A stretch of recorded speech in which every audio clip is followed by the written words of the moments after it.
What's going on, you guys? So in today's video I am going to show you how you can fix HP Hotkey Support blank pop-up in Windows 11 or Windows 10. Now this is going to be quick and easy, so let's do this. So first, on your computer, let's go to search and type services. Now let's click on services, and this is going to open a list of services that is running on your computer. Now all you have to do is scroll through this list and look for HP Hotkey service.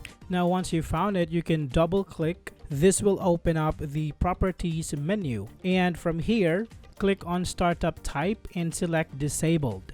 Now after that, click on apply and click on OK. Now after that, you can close this window and you can open up your web browser and type this into your address bar.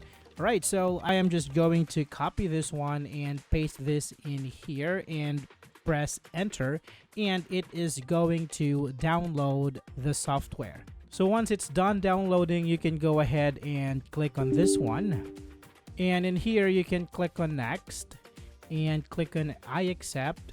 Click on next, click on next, and wait for the software to finish installing. Once it's done, you are good to go. Alright, so that's it for this video, guys. I hope this is helpful for you. Thank you for watching, and I will see you on the next one.